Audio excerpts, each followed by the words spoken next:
pour mieux nous détruire. Pourquoi? Parce que c'est l'image qu'ils veulent montrer aux gens à travers ces gens-là, en disant, voilà, regardez l'islam. Vous savez comment on dit zaytoun en berbère? Vous savez ou pas? Vous savez? Ah d'accord, ok. Donc zaytoun, il dit dans son livre, il dit que, vous savez, à un moment, il vendait 5000 exemplaires par jour. Je ne sais pas si vous imaginez, hein. 5000 exemplaires par jour. Vous allez à la FNAC, c'est des tas et des tas. Hein. Et ils se font comme des petits pains. Mais je ne vous demande pas de l'acheter. Hein. Mais laissez-le, vous allez voir. Terrible ce qu'il dit. Il charge. Les musulmans, vous ne pouvez pas imaginer. Tous les problèmes de la France, c'est les musulmans. Et ils les appellent, mais il y a des noms, hein, Raqqa et tout ça, il y en a Ajib. Ouais. Ce qu'il oublie de dire, il oublie de dire que ce sont les sionistes qui gèrent tout ça. Ça, il oublie de le dire. Ça, il ne le dit pas. Ça, il ne le dit pas. Mais malish. Bon. Il dit dans son livre, il dit, quand vous lisez le Coran, il faut lire le Coran.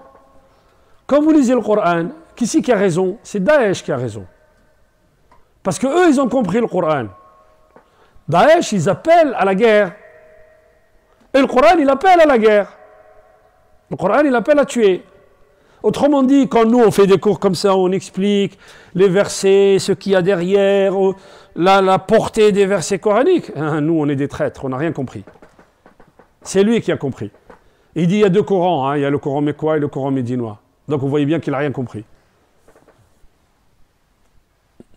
C'est très grave.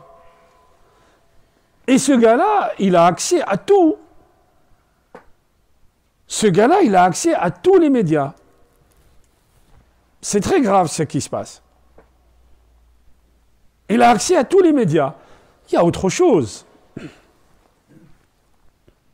Quand on parle de liberté d'expression,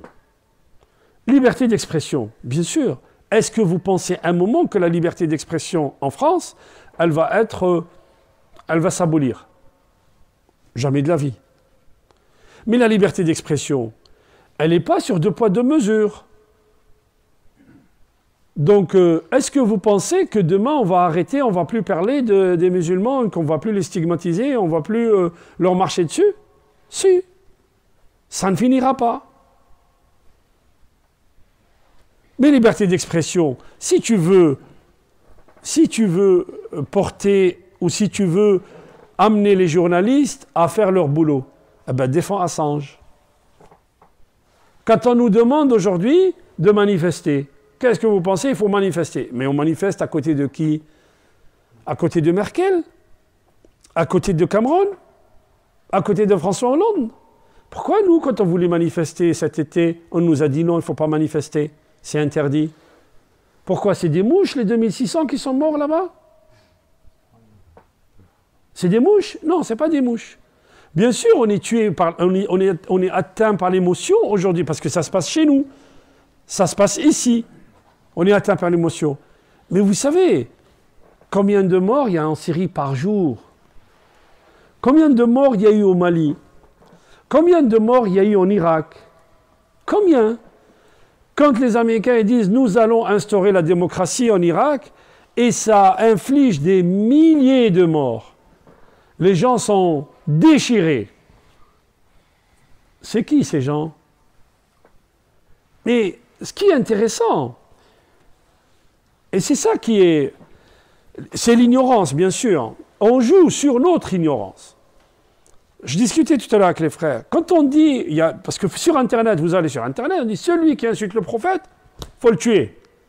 D'accord, ok. Tu as un texte qui dit ça?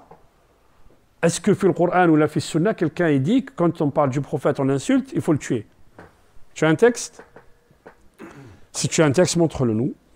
On n'a pas la science infuse. Allah subhanahu wa ta'ala, c'est lui qui sait tout, c'est lui l'omniscient. Ceci étant, le prophète sallallahu alayhi wa sallam de son vivant, on l'a insulté ou pas? On l'a insulté.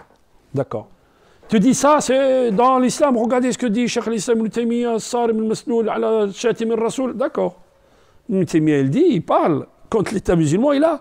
Et dans un État musulman, si un musulman il insulte le prophète, il fait le Coran. Allah subhanahu wa ta'ala dit Zaniyatu wa zani fajlidu kulla wahidi minhuma mi'ata jalda. Est-ce qu'aujourd'hui, Allah subhanahu wa ta'ala parle que le fornicateur, la fornicatrice et le fornicateur, il faut les fouetter sans coup de fouet. On applique ça aujourd'hui? Si tu veux qu'on applique le Coran, bah viens, on va appliquer le Coran. On applique ça aujourd'hui? Mais regardez, quand les gens ils prennent, ils vous ramènent, mais allez sur des sites, moi on m'a envoyé des liens, c'est incroyable. Et le gars il développe, vous voyez. Et en fait, on nous prend par notre ignorance. Voilà, les textes sont là, il faut, voilà, ok. Une chose, un constat, qui est fait par des gens qui étudient ce phénomène. Les jeunes qui partent. Vous savez quelle est leur période dans l'islam? Depuis quand ils sont musulmans? Ceux qui partent, Za'ma, faire le 2 semaines et 6 mois. Ils sont musulmans depuis entre 2 semaines et 6 mois. Ils pensent que c'est ça l'islam et on joue sur eux. Et est-ce que vous pensez que ce qui se passe sur Internet, c'est...